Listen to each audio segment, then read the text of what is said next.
Today to another discussion, and this one is in honor of Earth Day, that we are caretakers of the earth. You may recall if you read The Universal Christ by Richard Rohr, that Richard talks about this idea, as Unity teaches, that all of creation is Christ-soaked, that in those beginning moments of creation, when creation was declared good and very good, that in that moment of let there be light, that Christ soaked creation and that creation itself is holy. But he also mentions in that book that because of the stories that followed that, the fall from the garden, an idea began to take root in human consciousness of this planet, and how we were trying to get away from this planet. It's all about the afterlife, and suddenly this planet became a place that we were wanting to escape from, and not necessarily where we saw the sanctity of life, of creation. And he mentions in that book Pope Francis and Pope Francis's encyclical called the Laudato Si. And I wanted to start this morning by just sharing just a little brief bit from this so that you can hear from Pope Francis. In the words of this beautiful canticle, Laudato Si, mi Signore, praise be to you, my Lord, St. Francis of Assisi reminds us that our common home is like a sister with whom we share our life, and a beautiful mother who opens her arms to embrace us. Praise be to you, my Lord, through our sister Mother Earth, who sustains and governs us, and who produces various fruit with colored flowers and herbs. The sister now cries out for us to because of the harm we have inflicted upon her by our irresponsible use and abuse of the goods with which God has endowed her. We will have come to see ourselves as her Lord and Master, entitled to plunder her at will. The violence present in our hearts, wounded by sin, is also reflected in the symptoms of sickness evident in the soil, in the water, in the air, and in all forms of life. This is why the earth herself, burdened and laid waste, is among the most abandoned and maltreated of our poor. She groans in travail. We have forgotten that we ourselves are dust of the earth. Our very body are made up of her elements. We breathe her air. We receive life and refreshment from her waters. Nothing in this world is indifferent to us. From Pope Francis in his Laudato Si.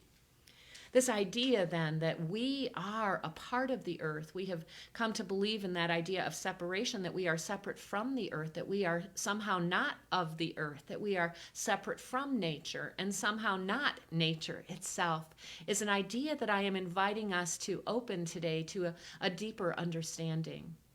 That we are one with Mother Earth, nature, and that they are simply a reflection of us. Now, this is not a new idea for Unity, this idea that the earth, nature, is very alive with the very life of God. So I wanted to also share with you a couple of quotes from our founders, Charles and Myrtle Fillmore. Charles tells us there is intelligence inherent in every form, animate or inanimate. It has been discovered that even rocks and minerals have life. We should be speaking words of truth to everything, not only to mankind, but to the mineral, vegetable, and animal kingdoms. And from Myrtle Fillmore, I was almost accused of being a nature worshiper when I was a little girl, and I have always loved what I see in nature, as well as in all artists who are so close to the beauty about you. And you do see the manifestation of the infinite mind.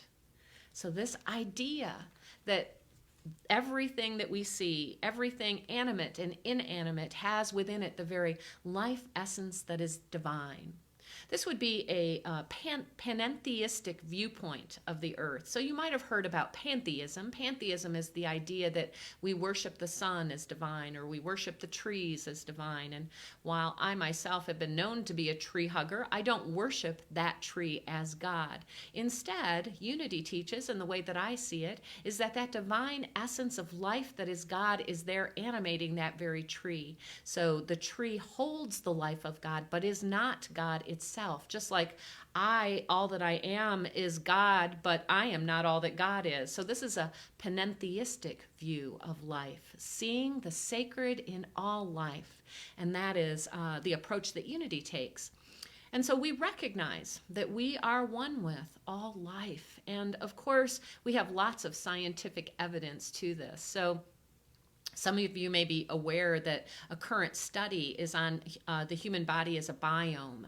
In other words, we have this bacteria that is a part of us, that has been with us from the moment we came through our birth canal, left that isolation of the womb where everything was sterile, came down through the birth canal and were born, and bacteria immediately filled our body inside and out. And so science is now recognizing the importance of that bacteria. You might have heard of studies, for example, of the gut bacteria and how important it is to our overall health and well-being.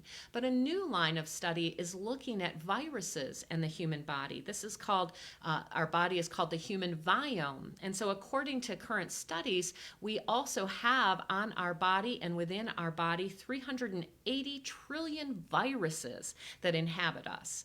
And these viruses are located in our blood, they're located on our skin, they're located in our lungs, they're located in our urine. We are a walking body of viruses as well as a walking body of bacteria. In fact, there are more viruses and bacteria upon us than there are cells in our body. That we see out in life happening today with a virus is also there are viruses that are constantly on us. We are one with all life.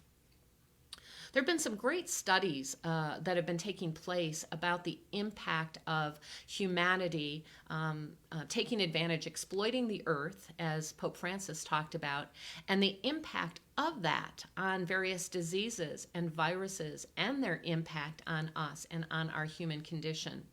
So I wanted to share a couple of those with you. The first one is a joint study that was done by UC Berkeley and Stanford University. And this study showed a relationship between deforestation in the Amazon and the transmission of malaria. Through the study, they discovered that those villages that were on the outer edges of where deforestation occurs were more likely to contract malaria. So a link between the deforestation and a disease that's impacting humanity. It didn't stop with that study. The Asia Pacific Institute for Tropical Medicine also found where Ebola and Lyme disease are linked to deforestation. And in the Uganda study, they found that there's an increase of animal to human diseases due to deforestation. So we can see through these studies that we are having an impact on the earth, and that impact on the earth is then reflected back on us and the impact that it's having on us and our bodies. We are one with the earth. We are one with nature, and we cannot help but impact the earth and nature and ourselves as we exploit the resources of this earth. So one of the interesting things that has come about as we've been moving through this time of sheltering in place and this virus that is here with us right now, COVID-19, we have found that too, our sheltering in place is having an impact on Mother Earth right now. And so you might have seen some of these pictures that I wanted to share with you right now. The first one being a picture from China. And this one shows China, I think it was November, a picture of the pollution over China in November, and then a picture in March. And you can see from the comparison of those two pictures that the pollution over China has been greatly decreased as there have been the sheltering in place and a decrease in the vehicles and whatnot that is out and about. So that's one of the pictures from China. I also saw a picture, perhaps you did too, in the last couple of weeks of the Punjab state in India, and how for the first time in 30 years they are seeing the Himalayan mountains from Punjab. And so I thought that that was a beautiful example of showing how, again, the sheltering in place is reducing the air pollution, which is allowing us to breathe easier and to see things that they have not seen in many years. And then the last one is from right here in the United States, a picture from Los Angeles that in the month of March showed that in Los Angeles, as they've been studying the air quality for a number of years now, for 20 days straight in March, that air quality was below 50, which is a very good number. And it hadn't reached that level of good air quality since the 1980s. And so again, because sheltering in place is happening and we are all staying home more, less traffic, less air pollution. So the impact that we are having on the earth and not only on the earth, but on ourselves, right? Because we are breathing in that poor quality of air. It is impacting our health and our well-being. It's not just air quality, it's also things like noise pollution. So there is a study taking place and has been taking place through Boston University. Erica Walker is a public health researcher there, and she has been testing sounds. And so she has been testing sounds at a busy square right there by the campus. And normally the sound level is 90 decibels. Now, to give you a context, if you were standing and a subway train came by you, that subway train would be at about 95 decibels. So it's pretty high up there. 90 decibels is typical in that square. But now, again, because of sheltering in place, the sound level has decreased and it has been measured at about 68 decibels currently. Normal conversation between you and I typically takes place between 60 and 70 decibels. So that sound pollution has come way down, and perhaps you've recognized it in your own yard. You know, you were hearing birds more, we're hearing nature more, and what you need to know is that that sound pollution that we normally hear also has an impact on our health. I was reading an article in the New Yorker this week, and in the article it was talking about how studies have shown that through noise pollution, heart disease increases, blood pressure rises, birth weights lower, physical, cognitive, and emotional issues happen because we're so distracted by that sound pollution. So again, because of the impact of this current virus and our sheltering in place, we're seeing a positive benefit not only to nature, but also to ourselves, to our health. I'm sure you've seen the pictures of wild animals that have been walking through different streets, or even in our national parks, walking down the road because people aren't there. So it appears to be that this is a time where the earth is doing some healing. But of course, we know that this is just a temporary thing, and the time will come where we will no longer be sheltering in place. And if we don't make changes, those very things that we're observing now are just going to go back to the status quo, and we'll be back to breathing that polluted air, and we'll be back to being impacted by those noises. So it requires you and I, humanity, to really be awake, aware, alert to how we can have an impact and make some changes so that Mother Earth can continue to heal. So you may be aware, if you were at church last summer, that I came back from Unity Worldwide Ministries International Convention with the idea that I was ready for Unity Spiritual Center to really take on some of these ideas to step into caring for our earth. And so we were challenged by Unity Worldwide Ministries to begin an earth care ministry at Unity Spiritual Center. And we have done so. The Earth Care Ministry is currently being led by Mary Jo Allen, who has done a fabulous job. They have been meeting since late August, early September, months, having a conversation with themselves and with many of you in the community room after service about what does it mean for us as a spiritual center to take this responsibility of being caretakers for the earth, recognizing that what we do to the earth, we do to ourselves, what we do to ourselves, we do to the earth. And so in those months, they have come up with their covenant, and I wanted to share with you their covenant today in honor of Earth Day this week. So Our new covenant for Unity Spiritual Center is we are the earth and the earth is us. In honoring the web of interconnectedness, we choose to be caregivers with respect and love for ourselves, others, and all of nature. As we envision our future, we consciously commit to being in alignment with all creation, creating balance, discarding harmful habits, behaviors, educating ourselves on sustainable practices, and embracing actions that foster inclusivity, diversity, and a world that works for all. We live a life of gratitude. And the vision that is being held through this Earth Care ministry is to foster awareness with our spiritual oneness with the earth and to promote active care of all creation. What a beautiful covenant and vision our Earth Care ministry has come up with for Unity Spiritual Center Westlake. When we are once more able to meet in Unity Hall, that mission and vision will be hung there as a banner, and you and I will be invited to add our signature that we are willing to take on this practice of being caretakers for the earth, that we recognize we are one with the earth is one with us, we are one with nature is one with us. What we do to the earth, we do to ourselves. So how can we be better caretakers for the earth? Well, as you might imagine, that is where our spiritual practice is leading us today. How can I be a better caretaker for the earth? What practices can I take on so that I can take care of the earth in the way that the earth is calling for us, groaning for us to do?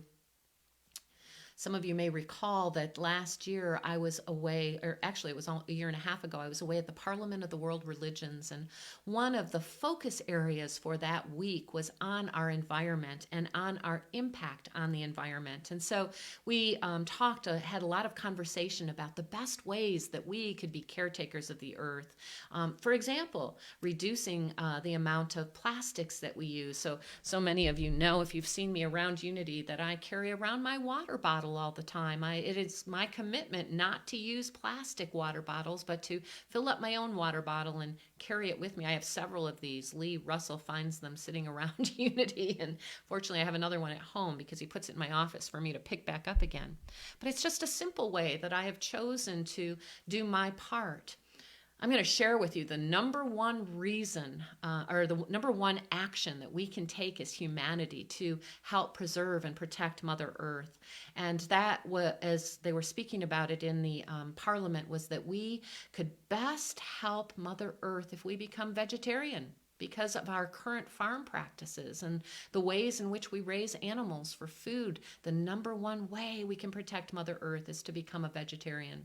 Now, I know we have many vegetarians that are a part of our community, and I'm so grateful for all of you who have taken that on for whatever reason you have taken that on. I'm also going to tell you that I personally have struggled with making that commitment. I'm just not there yet. And I share that with you because here's where I could go in my mind. Well, Joanne, if you're not able to take that on, being a vegetarian, why do anything? That's the number one way you can complete. So I could judge myself and, decide not to take any action because I'm not willing to take that one action. So I'm inviting myself and all of us beyond the idea that, well, if I can't do this, then I might as well not do that, into the idea that even the small actions that we take can make a difference. And so that's what I'm inviting us to this week. What small action can you take that can make a difference? Turning off your lights, having a glass water bottle or a metal water bottle rather than plastic water bottles, picking up garbage with your gloves on, of course, all of the many things that we can do. And I look forward to hearing your creative ways that you are deciding this week to take on this idea that we are here to care for Mother Earth, and that as we care for Mother Earth, we also care for ourselves. We are all interconnected. We are all one. There is only the life that is God, and that life that is God is animating everything around us, animate and inanimate, as we heard within that beautiful meditation by James Dillett Freeman. So thank you. You are reminded to send me an email at revjoanne@unityspiritualcenter.com and let me know what it is that you are practicing, how you have put this into practice, and maybe even take a picture or two of whatever it is that you're doing to protect Mother Earth this week and moving forward as we as a community embrace our Earth Care ministry and our covenant to take care of Mother Earth. With that, I'm going to invite us back to another